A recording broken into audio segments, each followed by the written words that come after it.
116th Hotline. It's Sadie. It's Valaby. And this is Sutana. And welcome back to our podcast. If this is your first time listening, hello. Welcome to 116th Hotline.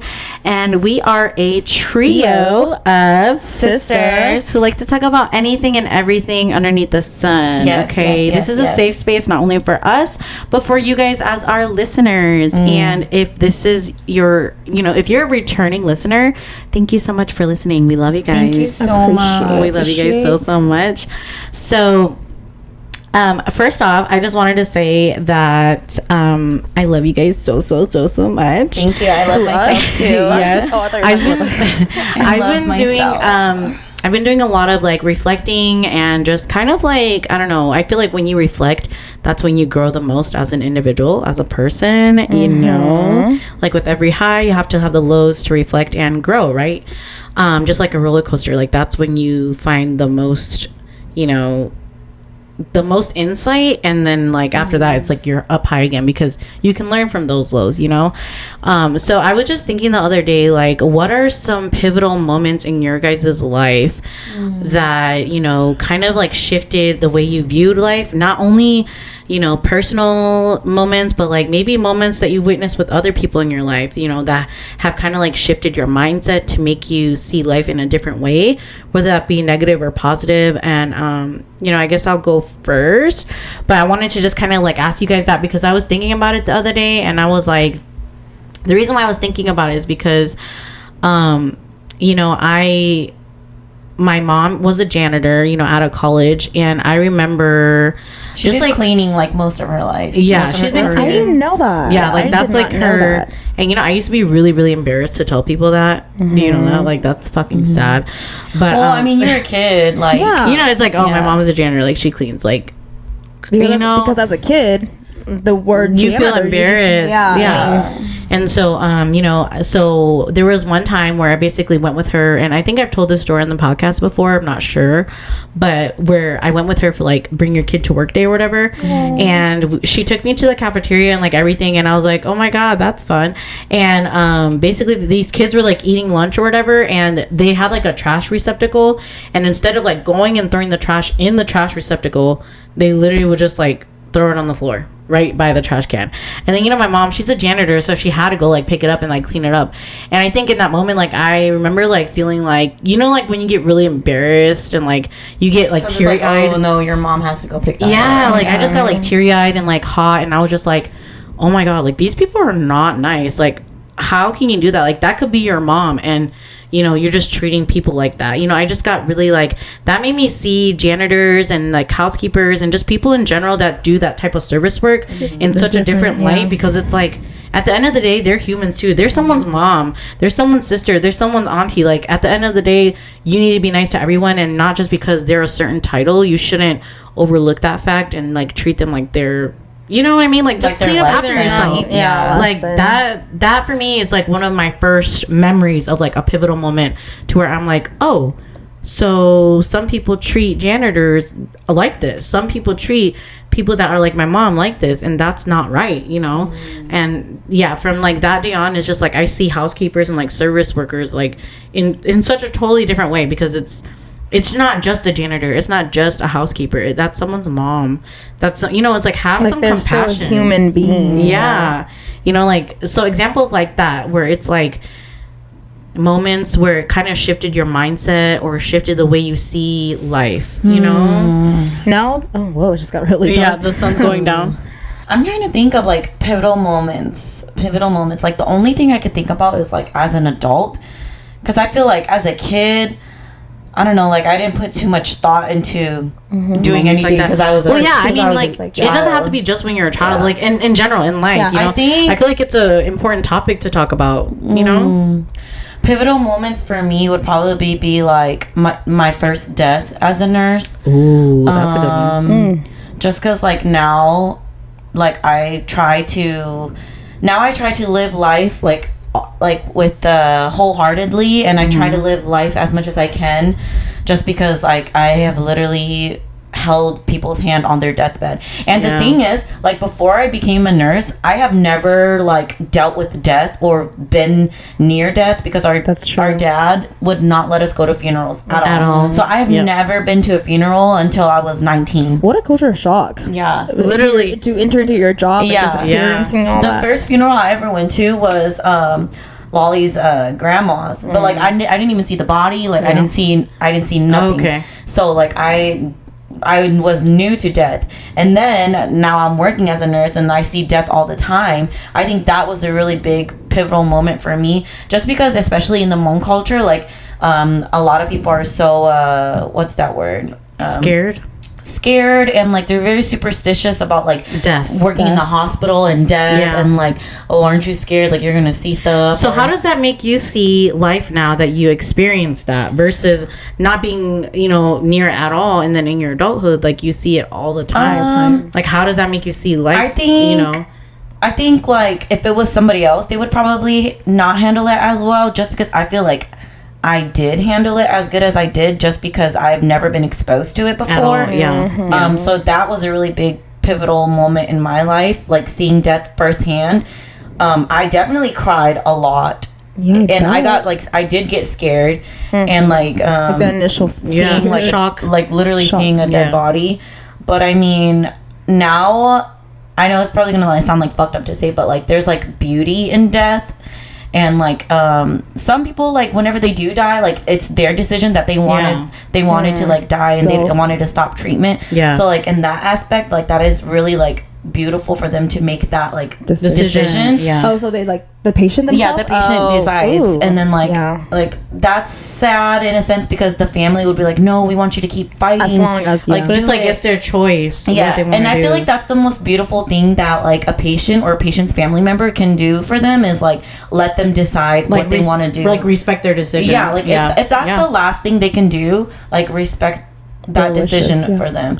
So I think like now I'm used to it, and now it doesn't bother me as much, but it definitely makes me look at life differently, just because like it makes me look at life differently, just because it's like anybody can die at any moment. Can I add something to that? A great resource of what Val just talked about is a book that I made you read. It's called Tuesday with Mr. Mori or Mr. Morby. Tuesday with Mr. Mori. I don't know. It's based on a true story, and it is the perfect book to explain exactly and visualize exactly what Val just explained. Like it talks about death, but like you said, when you said beauty of death, you know, and I automatically thought of that book. That's a good book. Oh my gosh, like I cried, but it's such a good, healthy way to view death rather than like a negative like no, sad and it's dark and all that. It's a beautiful way to see it as like a last decision, like she said, and just to be respect that and acceptance of it, like the beauty of it, and it makes you really appreciate life so much more. I agree. I was gonna say you need to read that book, but you're literally living through it, so never mind. But you should still read it. I think it's a good book. It's a good book. I literally finished that book in one sitting. Yeah, it's so good. Really? Yes, it's such a good book. I'm not much of a reader. Only self-help books. Which that counts as reading. This will help. It will help you, girl. This book will help you appreciate life more. But yeah, anyway, sorry. I just wanted to throw that. Can you insert a little picture? Book here? This is the book. Yes, this is the book right here. Okay. But that's like one of the main things for me. Pivotal moments is like culture shock, literally dealing with death. I forgot that you grew up never going to funerals and never really seeing it. Because our dad was very, I don't know why. He was just very superstitious. Because I think because he was supposed to be a shaman, so he's like, I didn't know that. He was supposed to be, but didn't want to be. And so he's like, I don't want you guys near like any of this stuff, like you know. And I think it was like his own. Not guilty conscience, but like his own, like he's very scared of it, like he doesn't want us to experience any of that, and so I think he did it out of the best interest, like out of his loving heart. Because he's like, I don't want you guys near that. That makes sense though, because y'all were kids. It makes total sense. I just butted in. I don't know if you were done yet, but I mean it's about the same topic. We grew up at funerals all the time. Like, it was part of the community. Well, you guys were like, professionals, so it's like a normal thing. It was a normal thing. Yeah. And even as a kid, I remember actually going to see the corpse. Like, I would walk up there with my mom, and my mom and dad. At first, of course, my mom was like, "No, like you're too little, you're too young to go." And then I'm like, "But I want to see, because one of them. I know it was weird. Because it was one of them. One of the funerals, it was for one of my aunties. Like, I wasn't really close with her like that, but I just knew who she was, so, and I was a little bit older at this time. I wasn't like at the Levi's age. I was obviously a little bit older, but then I think around that time my parents or my mom thought that, okay, maybe she's at an age where she can handle it, so then my mom kind of slowly eased me to it. She goes, "Are you sure you want to go?" I'm like, "Yeah, I just want to see her one last time." So then I walked, and my mom held my hand the whole time, and I walked with her, and then we just like, because it was like in a line of people just going to say one last look. So the last look. So I went with my mom, and I just looked, and I'm like, "Huh." And like my little cousin was there. I mean, it wasn't scary or anything because she looked the same, and I guess it really depends on the severity of like the corpse too. Like and like the trauma. And she looked the same, but just a little bit more blue. So I was like, "Mom, so this is her for real?" My mom was like, "Yeah." And I remember my little cousin next to me saying, "It just looks like she's sleeping." And my mom was like, "Yeah, but then they were trying to make it a light, yeah, they are pretty much just sleeping for the rest of, forever now." So we're like, "Oh, okay." And then we just walked away. But so my mom she wasn't really like trying to make it more like scary thing, or like obvious.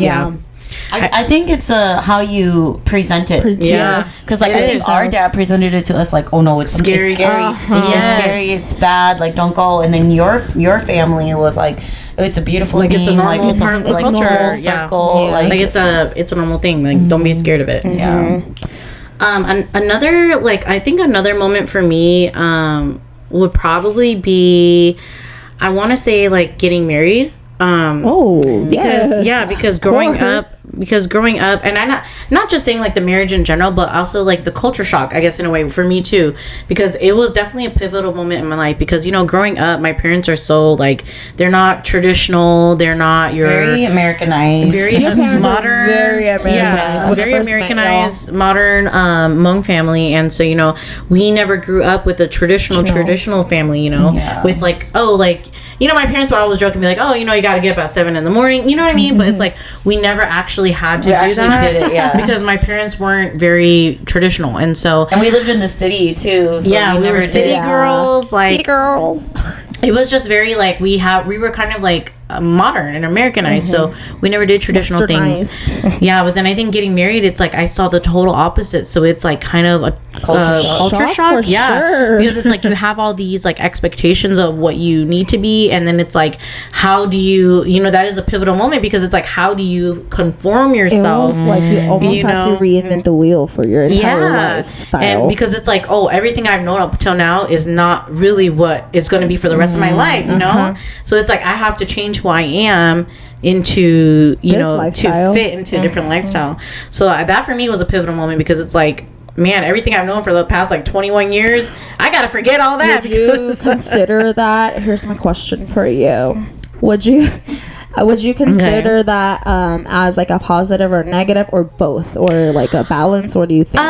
I think it's a balance, because I think past experiences before I got married, my past experiences like before I got married, I feel like helped me in some scenarios once I did get married. But it's definitely a balance, because it's a struggle, I think, to try to forget everything you've known and try to be like in this different era of like doing things in totally opposite ways is very shocking. I feel like we knew the typical like moment. We had an idea. You have to cook, until you have actually to do, but we've never like actually experienced doing that. Really not till we moved here. Then we had to start doing that. Literally butchering chickens fresh every day. Literally, we never touched chickens before. We have never touched it. Y'all really never did? Never. Not until we moved here, girl. Yes. Shoot. Well, girl, we were city girls. Like, y'all were American. We did not go to like Hornos. Like, we did not do nothing. Y'all were literally American. We were American. We grew up, the American life. Not until we got here, and then we're like butchering chickens. No, really. How do you butcher chicken? Like, we had to pack lunch. I'm like, what the fuck? It was just so. Where's my chicken tenders? Where's Walmart? It's just so funny, because it's like a pivotal moment, because it's like now I'm the total opposite. moving down here was definitely a pivotal moment for me. Yeah, moving down here because like we've been saying, like I know we're kikiing about it, but for real, that was like such literally a pivotal moment because like we moved down here when I was 12. Yeah, wait, was I 12? Cynthia was 13. So no, she wasn't. She was 13. We came here. We moved. Right whenever I was 13th. In 8th grade. So then I was 13, 14, 15. Yeah, because 14? I was gonna start 9th grade. Yeah, so I would have been. So you would have been 13. You and Cynthia are the same age, I think. No, Cynthia's younger than me by 2 years. Really? Yes, girl. So if Cynthia was 13, then Val was probably 15. Yeah. I moved. No, we moved down here when I was like 12, 13. No, because it was like a year. Then I started because working. Remember Cynthia was turning 13. No, she was turning 12. Was it 12? Maybe her birthday is on the 13th. Oh, her birthday is 13th. Oh, maybe that's why. Yeah. I'm sorry. My bad. Anyways, now that we got the specifics out of the way. Yeah, now we got the specifics out the way. Jeez. Because moving down here, I think at 12 years old, like you're so you're a sponge. Right. You're still Dude, that is so ripe. Like, isn't that crazy? Alani is 12. Imagine so that would have been. It's like literally. I was just having this conversation with my coworker the other day that middle schoolers, right? So 12 middle schoolers. That's the hardest like stage of a child's life. Yeah. That's when you're literally you're going through puberty. Everything's like literally. It is so much, and I know that because I teach 5th grade, and that's right before they hit puberty, and some of them hit puberty already right before they go into 6th grade. Yeah. So we were talking about how I was like, dang, these kids like they don't know what's right, what's good. They think everything is just like a lot of them they don't care about like. Because I feel like they're still transitioning from like kids to doing whatever they want to actually having to like think about shit. Like, and they don't know. And I keep saying that I can relate because when I was that age, I too did not care about a thing in the world. I just thought I just wanted to have fun. I thought this was cool. I thought you're just a kid. You're just doing a kid. Whatever. I'm just a kid. And life is a nightmare. Oh, love that song. But seriously, like that Simple age, Plan. Because if you guys moved here around that age, I also did. I moved here when I was around 12 as well. It was 2007. So we moved here around the same. Did we move here at the same time? Okay, I think we did. Yeah, I was but I just didn't know you until a year later. Yeah, that's so funny. Oh, a few years later. Yeah, I was 14, 15. Then I was like 16. Yeah, when I started Mickey D's. Y'all moved that early too. Wow, so we did move here around the same time. Yeah. Okay. Wow. So you agree with Tatiana that whenever y'all moved here, it was also like that was definitely pivotal. Oh yeah, for sure. We went from like having like our own big 2-story house and like 2-story house too. Just like our family in one house. Yeah. And then we moved City here. Girls, like City girls. We could just be girls. We literally like walked to the park. Like we would like. I'm talking about to like the gas station. Like everything was closed. Like we did whatever. Like we were girls. All 4 of us, like all of us 4 sisters. We literally walk to the park every day, play badminton outside, just do girly things. Do our nails. Tatiana and Anna had their room painted. Like we did help our mom like in the house, but it's like we never butchered a chicken. We never really did that. And then we moved here. 5 families living in one fucking house. And it's like kill a chicken. Make breakfast, lunch, dinner. Serve it to me. I am your master. Like literally. And the thing is, for breakfast, lunch, and dinner, you had to catch a chicken every single time and butcher it fresh every single time. fresh from the backyard. We literally did had to get it fresh. It's like, all right, guys, time for lunch, and then go butcher like. And I would remember we would run out of ideas what to cook with the chicken because it was like it was either like boil it or fry it with like seasoning or bacon. I would never wish that farm life, bro. I would never wish that on my worst enemy. It was like so fucking terrible. It was a fever dream. It really was. And then we lived in the middle of nowhere, like literally in the middle of nowhere. Yeah, literally middle of nowhere. It was terrible. Because at that time there was nothing. There was nothing at that time. It was literally terrible, and we had no internet. Yeah. Nope. It was so bad. It was horrible. It's like you guys were living like as if you guys opposite. Like literally a complete opposite of where you guys came from. Yeah. That's why it's such a cultural shock. For sure. That's what it is, culture shock, and it is a pivotal moment because it makes you see life in a different way. Like, well, honey, it ain't all rainbows and sunshine. Yes, that's like the first time I'm like, what the? I know. Would you say that it was a humbling moment as well? No. Oh no. I would say it was kind of a like. traumatic. Because not humbling, traumatic. Because we've never had to butcher chicken before that. We never had to take on just like the lifestyle. not mother role, but it's like a pretty much like a traditional Hmong daughter role of like cook, clean, and such a kid, all that. It's like, the fuck, we came from the city, bitch. We is not farm girls. Like you know what I'm saying? I think it's good and bad because it made us see like, hey, we know what life was like before this. Like this ain't all that there is in life. You know what I mean? Like for me, I think not humble, but it made me more like appreciative of like, I am more than just this. I feel like it kind of makes me sad because it's like we're never gonna get that life back like that we knew. Like just back then. Like we now were like just the city. What's life. It called? Like innocent. Just city the innocent. life. Like literally, we would get off of school. Yeah, just have fun. Just come home. Get to be a kid. Just touch the computer and literally do nothing every day. And that's just like the city life. Yes. In that sense, then yes, I can see why that would be a so we didn't have to kill chickens. We didn't have to do shit. We didn't have to go to one. I was like, damn, so it was like a whole flip. and then when we moved here, we went to a lot because then our dad started going to a lot of and trying to meet like relatives. Yes. And so like we would go to a lot of those. And then we met like, okay, we have never really met like Hmong people. Oh my god, no, we didn't. We have never really met like Hmong. Wait, okay. When you guys were in Wisconsin, did you guys not have like relatives like that? We did, but we never didn't go to like a lot of eating things because my parents were very like siloed, like by themselves, and so the only like really like Hmong, like traditional Hmong people that we would like go visit is like their fake dad. And it's like our great what do you call that? It's not your blood grandpa, but like your great grandpa or like great uncle or something like that, and so those were the only people. But like coming here, then we never went to. We didn't go to those much, and like I don't even remember because that's how like little we went to those things. But it's like for when we came down here, it's like we went to Broken Arrow, and back in the day, Broken Arrow was like the Hmong hotspot. It was a Hmong hotspot. I tell you, we were culture shocked. We were like literally culture shocked. Like why are these women setting up tables like this and like making the guys eat? Like really it was that shocking. And then like we met like Hmong Tai Day. Yeah, we were like, oh my god, these are fobs. We were just never met ever. I remember in Green Bay, there's only one family that we met during Buttertooth guy. No, was it Buttertooth? No. There was one family that was like actually like really like Hmong Tai Day. Like they just moved there. Straight from I have no idea. My memory's so bad. From all the drugs. It was at Fort Howard. That out. It was at Fort Howard, and then there was only like one family, but like here we've seen like a lot of them. It's just a norm. It was just so weird. We were like, oh my god, like shocked. Yeah. I mean, shout out to my Hmong people, but that's crazy. I can't imagine. I would be shocked too if I grew up like that, where like everything's just normal. Like as the American life, y'all live the American dream. Y'all grew up in the American dream. So for you, did you have to do all that growing up? Yeah, I did, but then it wasn't like all the time though, because I mean. But you were like, it was common. It was common. I grew up seeing that. I grew up seeing my parent, my aunties, and my mom and my grandma.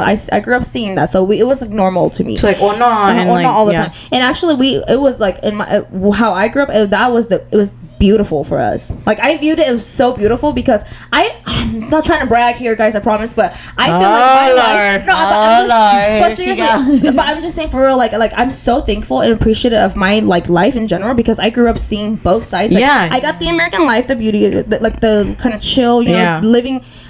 Being on computers and going to school, doing the American life, and then I also got my Hmong side, the traditional. It was the perfect balance. Like I got the you had literally a perfect immersion of both. Yes. Yeah. That's why I'm so thankful of it. But then that's why I'm like, holy crap, I would never be able to handle more one on switch. You know, because I did that. So I saw all of that growing up. I was introduced to it, obviously, and I know how to do it. But then I also had the luxury of, just hanging out, chilling, living the American dream too. Yeah. So, yeah. So that's just how it. And it was beautiful. Whenever we would go to and go to all those events and stuff, we look forward to it all the time because we get to go play with our cousins, and I had thousands of cousins. I feel like for me, after we started going to the Onas here, all I looked forward to was the tray of candy.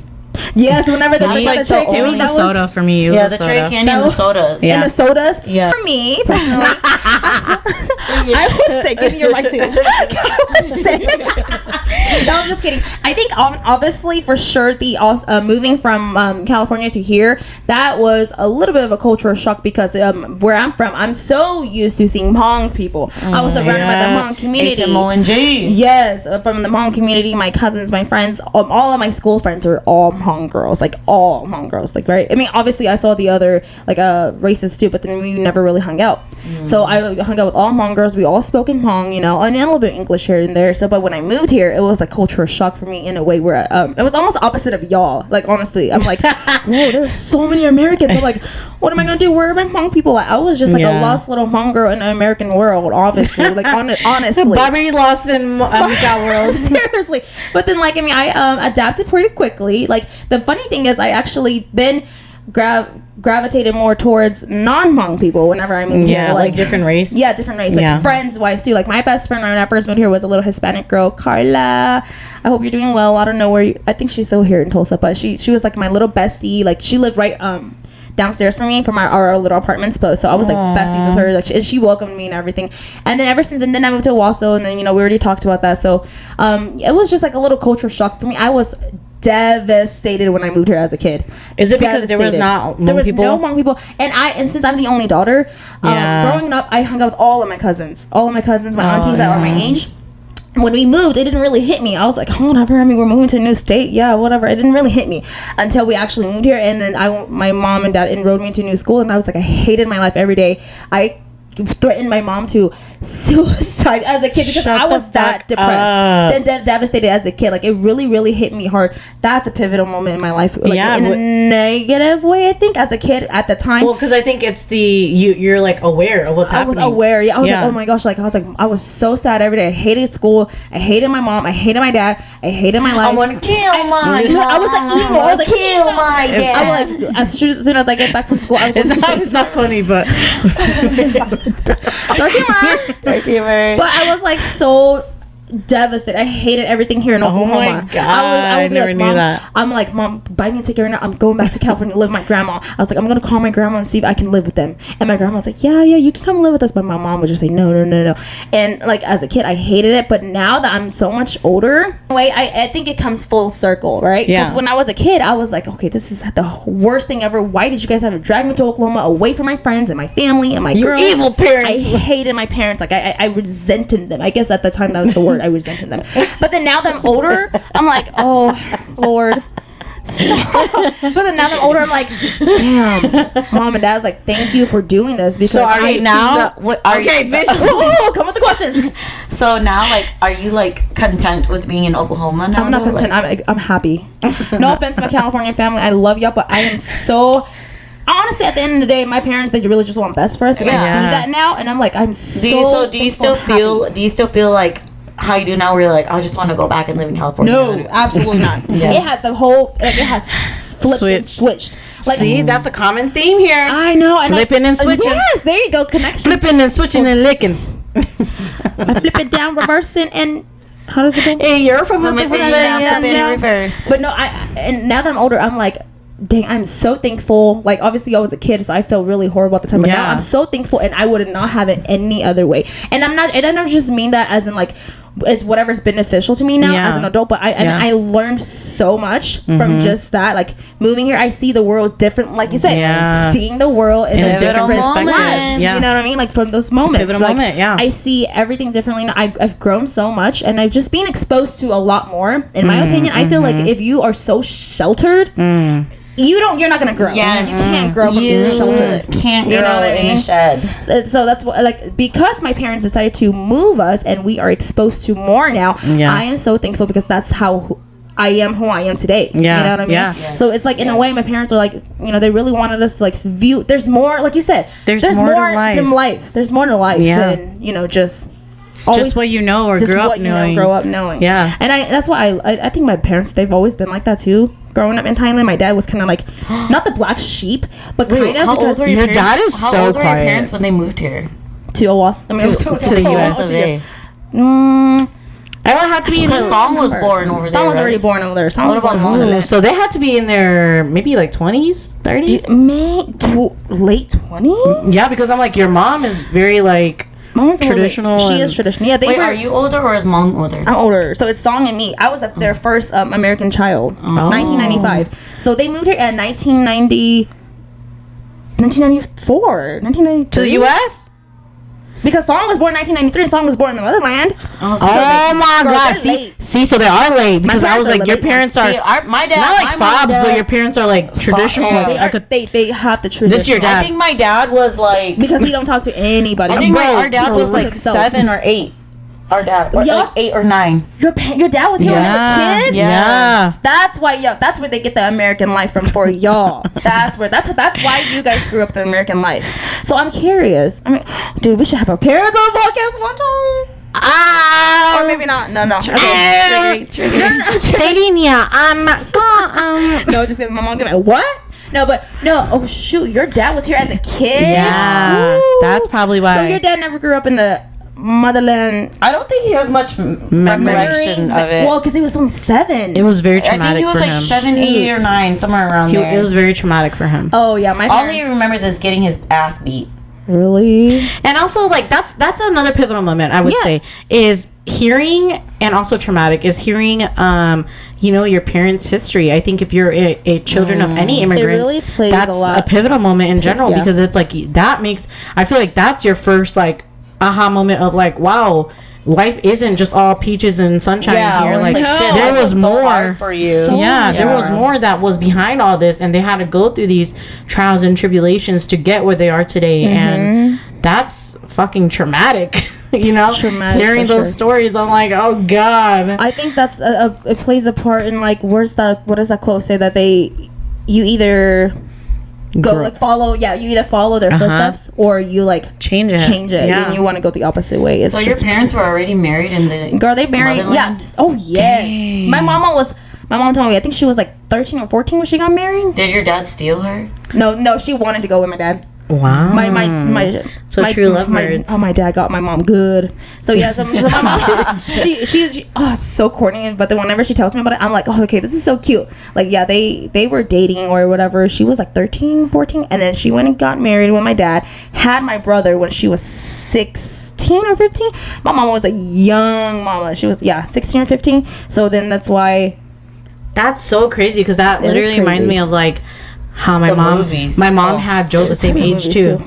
Oh, she did. Yeah, but she was already in the U.S. Joe's an American? Yeah. You guys are all Americans. I forgot. Holy crap, that's crazy. Because both of my parents came here when they were like already younger, like in their young kids. They met in California. I know. I remember you told. I was like, what? It's just at that donut shop. I know. I used to go there all the time.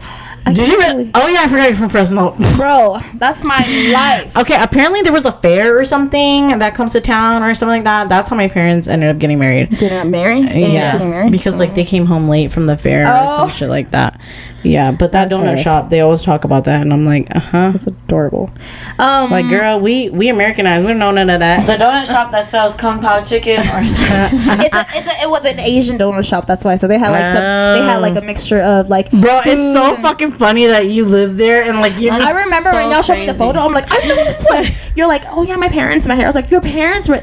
Honestly, I think your parents and we probably walk past each other in the past. That is so crazy to me how it works. Like, you're like full circle for real. Okay, but seriously, a little off tangent. So that whenever I moved here to Oklahoma, yes, that was also pivotal moment. One last pivotal moment me for viewing life or just perspective from life differently in a good way too, because that was good and bad for me, I think. But then traumatic for you. But then it turned out to be the best thing ever happened. Blessing in disguise. Love my parents. Thank you for that. Love my family too. Love you, Nia. Love you, T. Nancy. Me.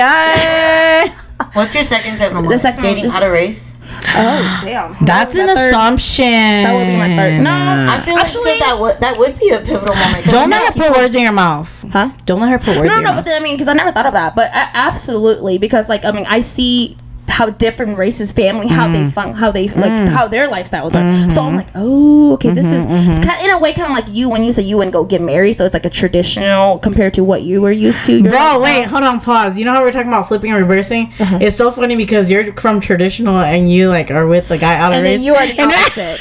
Well, yes, I know it's so crazy, but yes, Valerie, that way because then I get to see how like a American family how they run, how their lifestyle is. Yeah. So yeah, that. But then the next one is whenever I became a teacher, and I'm the only. That's a good one. And I'm the only. So kind of like you too, like with your job. I'm the only Hmong teacher or person of color at my school, and. Having the first only person of color teacher. I am the only one. Well, actually, there's one that's like half Hispanic. That don't count. But like I'm talking about like 100% full bred. Yeah, it's just me. Exactly. So when you go to like our yearbook, it's all of it, and then there's the little Asian girl. But then it was so funny because we had just quickly. Sorry, I had to throw this out there. We had a little game. I think I've talked about this before. We had a little game of they're like, hey, bring your baby picture to post on there and to see so we can guess who the baby is. And I'm like, I was making a joke to them. I'm like, hey, they're gonna know which one I am. Obviously, I'm the only little Asian baby on there, and they're like laughing. I'm like, I'm gonna play it anyway because my baby picture is cute. Yeah. But it's weird and funny, but I think it was a very not humbling, but it was a very like prideful thing like for me. Moment. I'm so proud of it. And the thing that confirmed it for me was whenever my first year I taught third, I had my first Hmong student. Actually, I had two Hmong students, and then they were like, the very first time I spoke Hmong to them, and their eyes lit up, and they're like, you speak Hmong, Miss Lee? Like, it was just representation is such a real thing, and I love that, and I preach that all the time, and I'm proud of it, and I brag about it at school. Yeah, as you should. To like other teachers, I'm like, yeah, they were their eyes lit up when I spoke in Hmong to them, and they're very supportive to all the girls that I work with. They're like, that's so beautiful, and they have like little like kindergarten kiddos that some of them I guess they are also more like a little bit traditional. So they'll be like, hey, Sadie, can you come to my class and talk to little John or whatever? You love that? And I'm like absolutely like love like being able to be like a resource. Yes, I love it so much. I love it. I'm actually going to host a little professional development. We do it at our school, and it's going to be titled Inclusiveness and Diversity. Oh my god! Okay. Oh my god! Are you guys gonna have Diversity Day like The Office? All right. Yeah, so those are the three good, like, very pivotal moments in my life. Like, oh, I love that. Those are all good, honestly. And I can relate with you on that because, like, at work, whenever I have a Hmong patient, like, and then like there's like an old lady, and then whenever I speak to her in Hmong, she's like, oh, they feel so safe because they know. Yeah, she's like, I know. Well, same for me at the courthouse. Yes. Like, whenever I see Hmong people, and it's like just to be able to communicate on the same language channel. It's like very, representation is important. I feel like it's very comforting too for them. And I think it like because I come from a place where there's hella Hmong people and this is normalized and they have translators and interpreters everywhere. And when I move over here, there isn't there are a lot of like of those. So even my mom sometimes whenever she goes like to like places where she needs to have like a long conversation to the bank or something, she takes me with her, and I will never ever say no. Like I'm happy to go with her. I want to be there to represent. Represent. Period. Go with your parents if they don't speak English. But also, just a fun fact: if you do know someone that needs interpretation services or translation services, if it's a company that is federally funded by the government, it is like it's the law. They have to provide an interpreter. Oh, okay. If it's federally funded, they have to provide an interpreter for you. Like even if it costs them money, it should cost you nothing. They should be able to provide Thank you. No, free of cost. So if you're going somewhere like the courthouse and you need an interpreter, the courthouse should be paying for the interpreter. Because anything that's federally funded, I read that in the law, you have to provide an interpreter. That's why like hospitals they have Hmong included in the you have to have interpretation languages. Oh really? Yeah. But I love having a Hmong patient, and then like their family is like, okay, we'll go home then since you're here. Like we feel comfortable leaving since you're here, and that makes me feel so good. I love that, and not just Hmong, but then like in my class, this year we have two brand new students. One of them is straight from I can't remember which one. Not Guatemala. The Spain girl? No, it was some. It's not Guatemala. It's one of them. And then yesterday we just got a brand new one straight from Mexico. Really? 0 English. Really? And I tried, but before the little one that came, there was another little one. She is the smartest little girl ever. Even though she doesn't speak English good, like she can speak a little bit and she understands and she tries so hard to work. And I always tell the parents, I'm like, hey, don't worry, they're in good hands. I'm gonna try my best. I'm gonna use translations. Like I'm gonna do my best to make them feel welcome. How do you communicate with the parents if they don't speak English? Oh, I tell our EL teacher to communicate with them. Yeah, she's really good. No, I know, but she's really good in this. She uses. Welcome to Butt Fuck. No, I think she's very like she either studied abroad. Yeah, she's multilingual. Yeah, so and then they also use a lot of apps and stuff. Multilingual. I don't know, but tell me you're from Oklahoma without. I'm still here to like really help any way you can. Yeah. And like so, all of my non-English speaking kids, like I really, in a way, I'm a little bit more empathetic towards them, and I really like. The non-English speakers, or like multilingual. Yeah, I try to be like a little more empathetic and more not favoritism, but I really try to be there for them more, obviously, because they need the help. And I want them to feel welcome. Yeah, and a little brand comfortable, as you should, because it's like you also speak another language, so I can relate. Yeah, I know exactly what's like. It's relatable. Like you've gone through it, Yes, I think those are really good, all pivotal moments like that we've all had in our life. It's crazy that we all almost kind of like intertwined. Yeah, interlinked. Those stories really like interlinked very, very well, and I think we can all relate in some way or form. If you have a moment that you want to share with us, what's a pivotal moment that you had? Yeah, and like share with us. We always and really think about it. Yeah, literally, because that's how you reflect and grow is by reflecting. Unless you don't want to grow, then don't do it. Whether it's positive or negative, like let us know. I wish we had more time to talk about the negatives, but. Hey, people come here for the truth. Like, yeah, you. I think racism would be considered one of the negatives. I had a good pivotal moment with racism in fucking middle school. Yeah. Anyways, if you want to hear more about that, go to our episode called Racism. Yeah. And but yeah, we want to hear what your moments are. Let us know. We're nosy, so please let us know because we're interested. Yeah. And so thank you guys so much for watching. As always, we upload a new episode every Monday at 2 p.m. Central Standard Time. We will try to keep it at 2 p.m. If not, then it might be a little later. It might be a little bit delayed, but that's okay. It'll be the same day. Life gets busy. Hey. We can't all be perfect. So that's what I'm saying. It might not be 2 p.m. all the time, but it'll be the same day. Yes. So you can find us on Instagram, YouTube, TikTok, Facebook, Spotify, Apple Podcasts, and Anchor. At 116th Hotline. Do that again. Tag us. 116th Hotline. Yeah, it'll be right here. Tag us. At 116th Hotline. If you have a comment or topic that you want us to cover, drop it down below. Please. We love your guys' comments about different topics that we should cover. We have a list, and we are just going off that list. So keep sending them to us, y'all. We love y'all. Thank you guys so much for listening. Thank you for rocking with us. If you watched our little reels, we've been releasing reels and TikToks and just little shorts of the interviews we did at the Hmong New Year. I hope you guys enjoyed those. We have more that we're releasing. So just for content, let us know how you like those and how thank you like guys the questions. so much for just always liking and sharing. Yeah, we love you guys. That's like the best thing you guys could do. Yes. For like small businesses, like anything like that. That means we love y'all. Big love. We'll see you guys in our next episode. Next week. Bye.